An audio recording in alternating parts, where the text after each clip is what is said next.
Well, here we are again with Noddy, and I'm going to attempt to disassemble the tube, as in take this heatsink part off of the back so that I can clean the tube and replace the balls. So we'll take it off and we'll remove the rubber tube, which should come off fairly easily as that's a new piece of tube. We'll put the main body of it out of the way. So we're left with this, and there are 3 screws in the end here. What I believe, at least how I believe this has been done, is this is in 2 parts, this heatsink. So this part is one part and this is another part, and then there's a rubber O-ring between the 2, and when you tighten the screws up, this whole thing compresses and then the rubber grips the tube. So we need to get these screws out. Now, we also need to be very careful. I don't want to break the tube. It looks like we've got steel screws in aluminium, so I'm going to squirt it in some plus gas to see whether that will assist the removal of the screws, seeing as how these screws have probably not been out of there for a long time.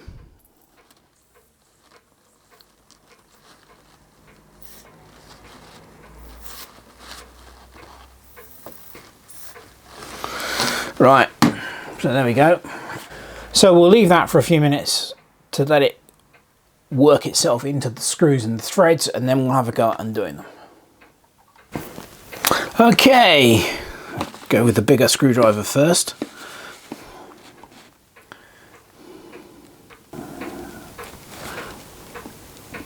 Okay, that one's turning fairly easily. As is that one. This one looks a bit chewed up, so that probably is going to be the tight one. Yeah, that's the tight one. That's always the case. There's always one. Well, I'll take these others out, see whether we can get anywhere with just removing these. That mightn't be enough to free it off. I mean, I might have to drill the other one out, but if it's enough to loosen it off, to get it off of the tube, that would be fantastic. These look like they're possibly 8BA. So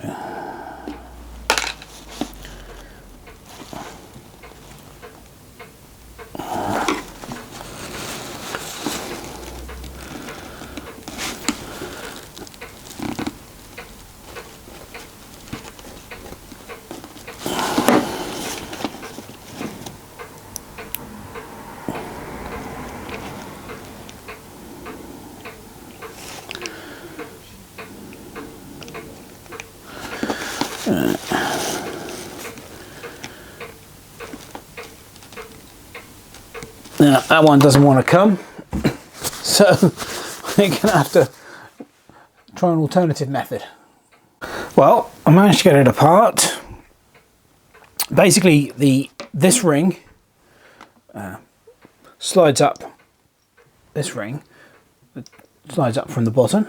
So this is actually a test tube. There's a rubber seal there, and then this ring clamps to the top like that and provides the seal.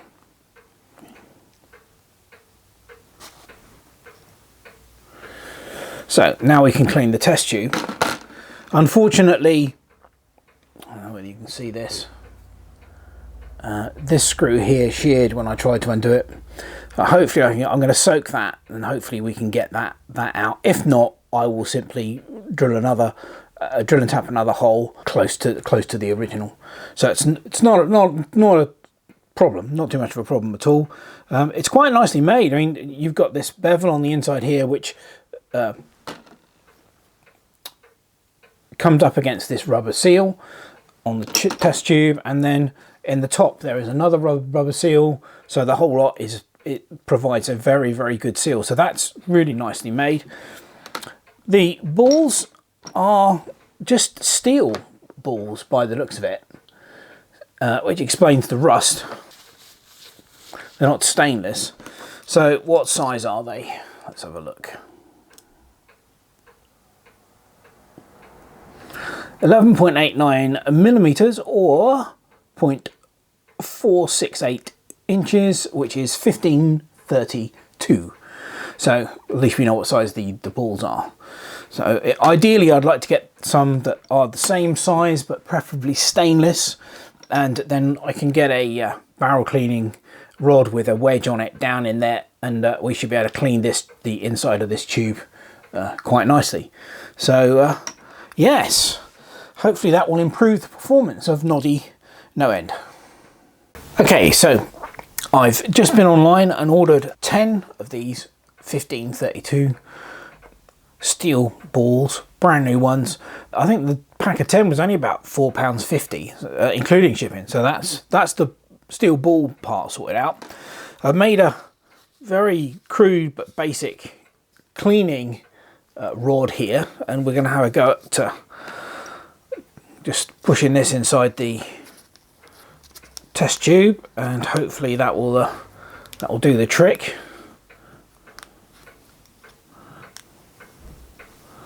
Get some of the rust that the balls have left on the inside of the tube off. Well, certainly the paper towels are dirtier than they were when they went in. So turn that around a bit.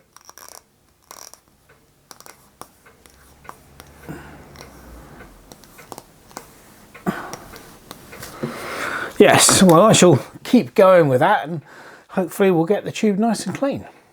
I never thought I'd actually use my retort stand to hold a test tube, which is what its primary function is. Never thought I'd actually do it. But the cleaning rod worked to a certain extent and did help clean up the test tube quite a lot. But there were certain marks down the bottom here, I don't know whether they'll come out on the camera, but there were little tiny bands of rust on the inside of the tube. So I'm going to leave it for a few hours with some white vinegar in there, and hopefully the white vinegar will dissolve the rust and remove it from the inner surface of the glass tube. The little ring here proving to be a bit of a nuisance. The broken off screw, which is 8BA, refuses quite stubbornly to come out, and as it's steel in aluminium, I'm not going to attempt to drill that out. I'm going to simply flatten that off using the shear line so that that's flush, and then I will clamp it together with the 2 bolts that are already there, and then simply drill another one. It won't be a perfect match, but I'll drill another one slightly off to one side and tap that 8BA so that we still got 3 holding it around the ring. But that shouldn't be too much of a problem. So that's about all I can do for now. Okay, so Noddy has had a serious facelift. As you can see, I've cleaned pretty much everything up, polished all the metal parts, and it's looking a lot better now. I actually did stick this parts here on the lathe because they were very badly chewed. I don't know why. There were lots of scratches and marks in the outside edges of the sealing clamp here that goes on the end of the tube. So I basically spun that up in the lathe and just very lightly skimmed it to remove the worst of the marks, and then it's all been cleaned and polished. Noddy has a nice clean test tube and brand new balls. Brand new balls in Noddy. So hopefully this will improve the performance. Well, I hope it does. The other thing I noticed was when I stripped the burner down, they didn't actually have a wick. What was in there was actually a piece of rope. So I've removed that and put some proper wick material in the burner. And yeah, apart from that, just everything's been cleaned up. So hopefully it will run a little bit better. So let's give it a go. Okay, let's give it a try.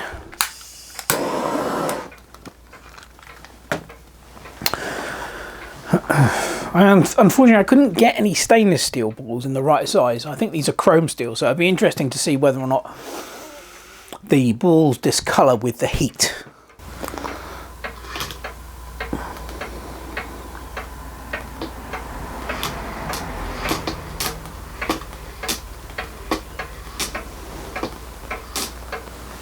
Yeah.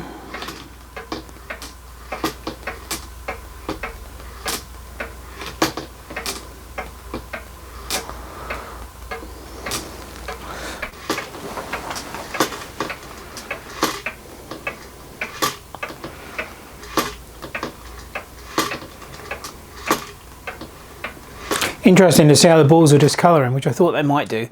As I said, they're chrome steel, not stainless.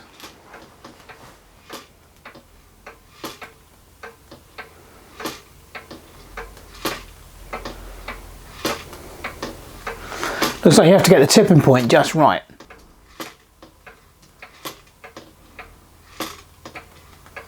That seems to be, but that sort of, I think I'm nearly there at the sweet spot. Not quite.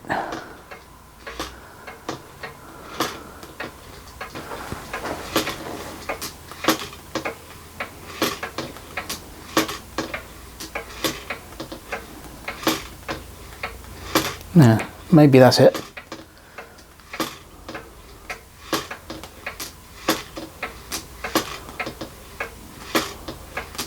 Certainly with the new balls and the clean tube, I'm not getting this ball stuck at this end anymore, which is great.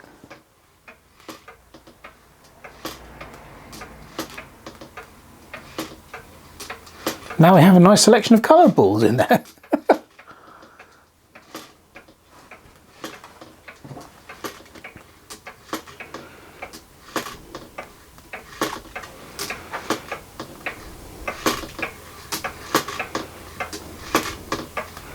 I think we're certainly getting a lot more motion. It's rocking faster than it was when I first tried it.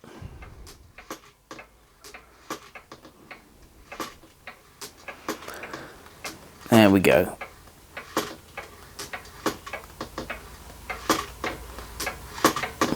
Well, I think I can announce that cleaning of Noddy and cleaning the tube and replacing the balls and getting a better wick in the burner has definitely improved the staggeringly stunning performance.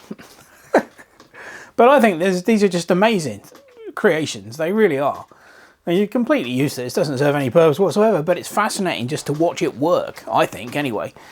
So I definitely think I'm going to have a go at making one myself. I'm so intrigued by these things.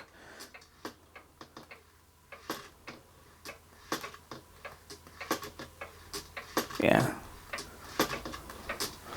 Anyway, there you go. That's Noddy with new balls and a clean tube. Lucky boy. And I definitely think it's improved the running of it. So you do have to get that sweet spot on the balance. But once you've got it, it seems to work fine.